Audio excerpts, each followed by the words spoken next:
So today we got an interesting phone in, the Oppo Find N, and I figure a lot of people are going to be cross-shopping this phone to the Galaxy Z Fold3. So why not, since we got both of them in the shop, kind of do some comparisons between the two and see, and that way if you're looking at both of these, you've got them side by side and can decide which one is best for you. So again, we've got the Oppo Find N here and then the Galaxy Z Fold3. They're both 5G phones here.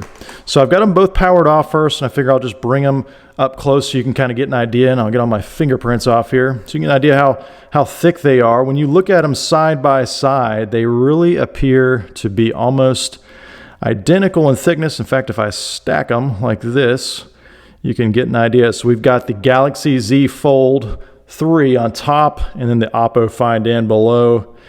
And you know, maybe the Oppo Find N is ever so slightly thicker. I mean, maybe by less than a millimeter. They look to be about the same though on the thickness. All right, let's take a look at the hinges here. Again, I've got the Oppo Find N on the left, the Galaxy Z Fold3 on the right. And you can see the hinge style's very similar. Maybe it's a little bit wider on the Z Fold3 up at the top here. And then as far as the gap goes, it almost looks like the gap between the Oppo Find N here might be a little bit tighter compared to the gap on the Z Fold3. It's kind of hard to tell visually, but might be a little bit tighter here on the Oppo Find N. All right.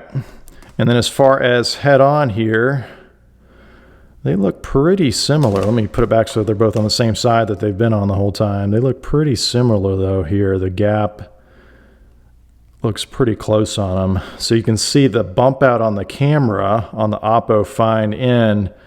It looks to be a little bit thicker, yeah, and I think the casing, as I look at it, kind of bulges out in addition to the camera notch, whereas on the Galaxy Z Fold3, that notch bezel is a lot slimmer. So that's definitely one big difference between the two. And of course, the overall size, you know, you can see just holding them side by side. In fact, let's go ahead and power them both on here and just see. I'll do it at the same time and just see if one comes on before the other. So they're both booting up here. They're both powered by Android, of course. And this way we can see, obviously the Oppo Find N has a shorter profile, but it is a little bit wider. So they're both booting up here. And you can see, so the Samsung Galaxy came up just a few seconds before the Oppo, so not a huge difference there. Pretty similar.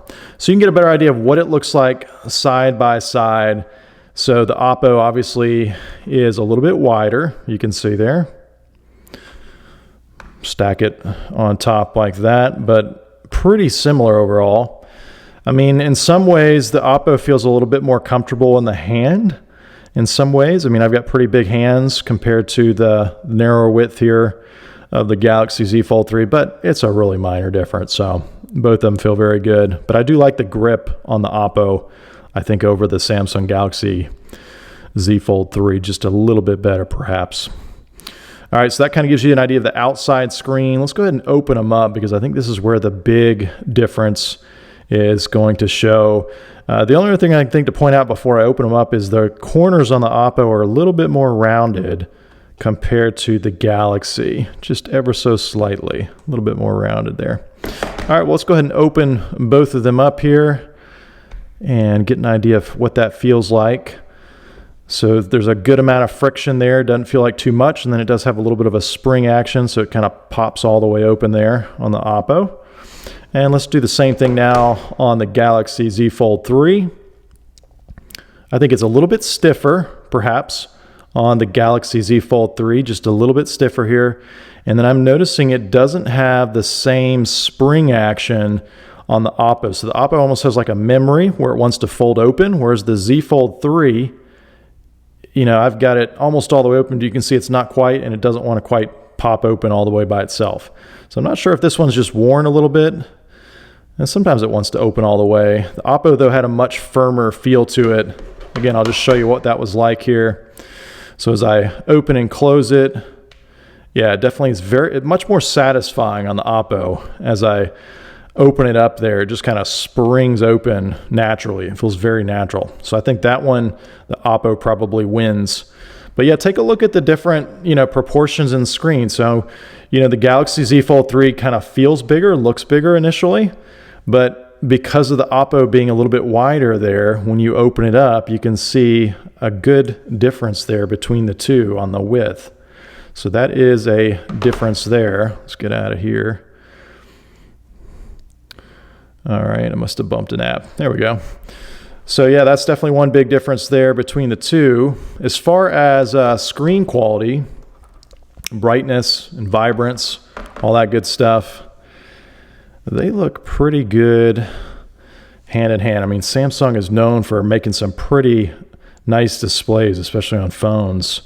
So when I put these side by side, I mean, they look really good, nice and vibrant, nice and bright. So I don't know that I could really say one is better than the other in that regard. Let's pull up a white background though. Let me pull up a settings screen here on the Samsung so you can kind of compare the two side by side. So there's a little bit of different in the whites and the grays between the two, but they both look really vibrant. Can't say that I prefer one or the other personally. Pretty similar in that regard, I think. All right, let's go back to that home screen and just kind of compare. So on the Oppo, you've got the camera kind of notched in right up here at the top in the top left corner, whereas on the Galaxy Z Fold 3, they've got it kind of embedded into the screen itself. So I don't know if you can make that out here at the top. It's kind of behind those pixels, kind of fancy there how they hit it. And whereas on the Oppo, I mean, there's no hiding that. It's right there in plain sight. So that's kind of one unique difference between the two with the camera notch there. But again, very similar, really when you put them side by side.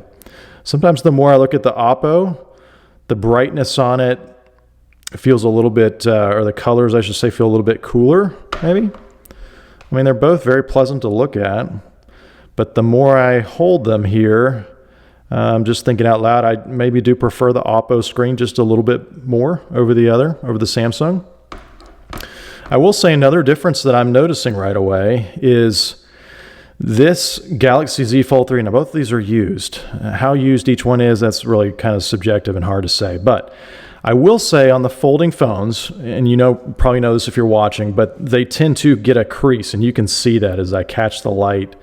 There's definitely a crease here on the Galaxy Z Fold 3. Whereas on the Oppo, I'm really impressed because that crease is not nearly as visible. I mean, you can see it catching in the light there, but I gotta say it looks a lot more continuous all the way across here compared to when I look at the Galaxy Z Fold 3. So that's kind of interesting. I'll show you that again here. You can catch the light a little bit versus here on the Oppo. So that is interesting. As far as the bezel goes, the screen and the bezel around it, you can see they are both almost the same. In fact, I don't know that there's a difference between the two as far as the amount of bezel showing up. Let me know if you disagree in the comments, but they look to be about the same there. No perceivable difference there. So yeah, that kind of gives you an idea of what the screens looks like there. You can get these, of course, configured in different storage amounts.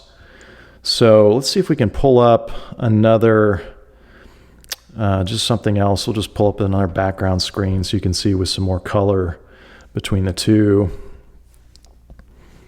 So just looking at kind of the app launcher screen, I mean, you can really see on darker screens, that crease is way more pronounced on the Galaxy Z Fold 3 compared to the Oppo. So I definitely think the Oppo wins there. Now, I don't know if it's just because maybe the Oppo we've got here is not quite as used and it hasn't been opened and closed, as many times as the Samsung. But I will say all the Samsungs we get in, we get quite a few of the Z Fold 3s in. They all have a pretty decent crease here. So this is our first Oppo that we've had in the shop, so I can't say if over time it would get that same crease, but initially, I gotta say, this looks a whole lot more continuous across the screen. Now, initially, when I looked at the Oppo, you know, it kind of reminded me more of the Surface Duo 2, the 1 and 2, basically, as far as the form factor and the size being a little bit wider. But the, you know, Duo obviously has 2 separate screens with the divider down the 2, so really this compares, I think, more to the Galaxy Z Fold 3. But if you like the form factor of the Surface Duo being a little bit wider, but you don't like the separate screens, you're probably going to like this Oppo because it does resemble, I think, the form factor, the overall size of the Surface Duo 2, a little bit closer there. All right, so let's take a look at the back here. So we fold them both. So the Oppo has a little bit of a spring closer there too. Let's see if the Galaxy Z Fold 3 is the same. Yep, a little bit of that too. I mean, I think the Oppo definitely has a little bit more spring action there where it wants to go shut, whereas the Galaxy Z Fold 3, I feel like I'm having to convince it and persuade it a little bit more. Take a closer look at the camera cutouts. So like I mentioned before, the Oppo definitely has a more pronounced raised camera notch, and you can see that at an angle. You know, definitely kind of bulges a lot more there, whereas the Galaxy Z Fold 3 is more flat.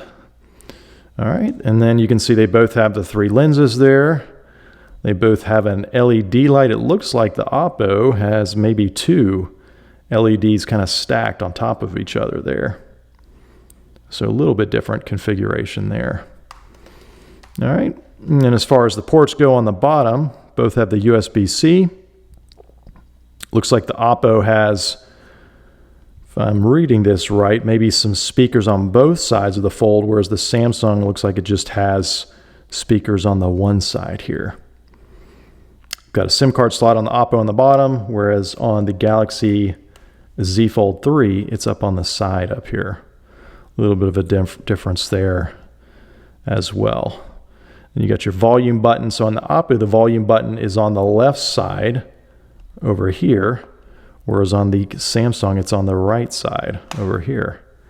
Power button, however, on both are on the right side. So that's pretty similar. And then as we flip it over the top, you can see, all right, so this is kind of another difference. So the Samsung, it looks like, has a speaker on the top and the bottom here, whereas the Oppo, it looks like, has speakers on both sides, but on the bottom. So that's going to make the audio sound probably a little bit different there. Looks like they both do have mics on the top, though. All right. So I hope these views give you a pretty good idea of the differences between these two phones. The outer screen, let's take a look at that one again. So you can see the difference in screen size when you hold them side by side. So I mean, really, I think if you think the Samsung Galaxy Z Fold 3 is a little bit too tall or too big for your desires, you know, it probably takes up a lot less space here on the Oppo as far as fitting into a pocket or purse given the height. Then I think it's definitely a worthy contender to look at there if you can get your hands on one. But again, opening them up, I will say it is a lot more satisfying on the Oppo. I mean, it really wants to flip open with that spring, the way they've got the hinge there.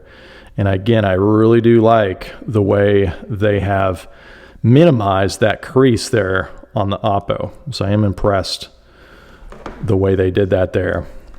Open up here the Samsung one more time so you can kind of see them side by side.